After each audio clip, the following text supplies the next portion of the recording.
आपण जे रेस्ट पिरियडमध्ये जे आपण बागेच्या काडीवरती जे आपण काम करतो हे अत्यंत उपयुक्त असते मित्रांनो.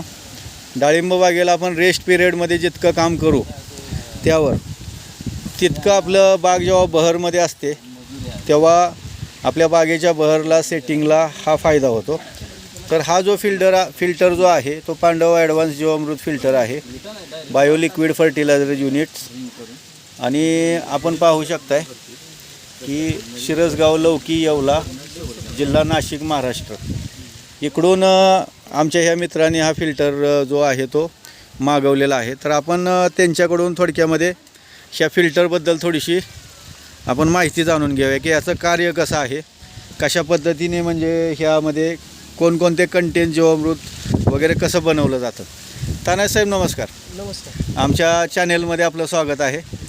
आपले जे प्रेक्षक आहेत, नवीन बागायतदार आहेत, काही अनुभवी आहेत, ह्या फिल्टरबद्दल थोडक्यात आम्हाला माहिती द्या की आपण कुठून मागवला, ह्याचं कार्य कसं आहे, कोणकोणत्या प्रकारचे आपण स्लरी ह्यामध्ये बनवू शकतो आणि त्यानंतर आपण जे ॲप्लिकेशन करतो आहे हे कशा प्रकारे करतो आहे, कसं सोडायचं आहे, हे थोडक्यात आमच्या शेतकऱ्यांना सांगा. आता जीवामृतचं तर सुरुवातीला कसं आपण बेसिकमध्ये बनवलं बॅलरमध्ये, हां ते ड्रिचिंग करायला अडचण व्हायची. हां आता हे ॲडव्हान्समध्ये पांडव ॲडव्हान्स जीवामृत जे आहे हां ते रॉ मटेरियल टाकल्यानंतर डायरेक्ट स्लरी निघते जातं. अच्छा. द्वारे सोडायला बरं पडतं. हां. ते आम्हाला योग्य वाटलं आम्ही तो बसवला. आणि हा फिल्टर आपण कसा मागवला, ऑनलाईन मागवला, कंपनीला संपर्क केला? ऑनलाईन कंपनीशी संपर्क केला आहे. हां. त्यांचे हे आहेत डिस्ट्रीब्युटर आहेत, अच्छा. त्यांना कॉल केला, तिने ऑनलाईन आणून इन्स्टॉल करून दिला आहे.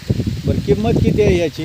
हे आम्हाला 16,300 बसले. अच्छा. मग कंपनीने हा फिल्टर आणल्यानंतर आपण त्यांना काय काय सप्लाय करायचं, कोणत्या वस्तू त्यांना द्यायच्या? जे जे मटेरियल लागतं त्याला, हां. शेण असेल, गोमूत्र असेल, टाक, ते त्यांच्या त्या शेड्यूलप्रमाणे जे आहेत त्याला त्यांना द्यायचं. आणि मागे तुम्ही म्हणाला ही कुंडी, ड्रम वगैरे आपण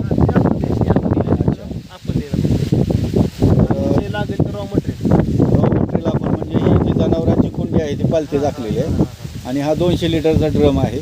हा ड्रम त्यांना आपण दिल्यानंतर त्यांची ती कटिंग करून इन्स्टॉलेशन वगैरे करून ते त्यांचे ते इन्स्टॉल करून देतात. त्यानंतर जे जीवामृतसाठी जे मटेरियल जे लागतंय ते दिल्यानंतर तेच पूर्ण प्रोसेस करून देतात का डेमो करून दाखवतात? डेमो करून दाखवतात. हां. डेमो करून सुद्धा दाखवतात. हां. किंवा डेमोची गरज पडत नाही, आपण ते एकदा बसून गेले ना हां. तर आपल्या लक्षात येतं म्हणजे ते कसं करायचं किंवा काय. अच्छा. सगळं सांगू. त्यांचा तो पॅम्पलेट आहे, ते पॅम्पलेट प्रमाणे करा बोलतात.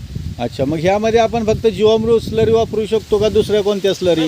दुसरं कोणत्याही, फक्त त्यातून जे लिक्विड निघणार आहे त्याच्यामध्ये तुम्ही ॲड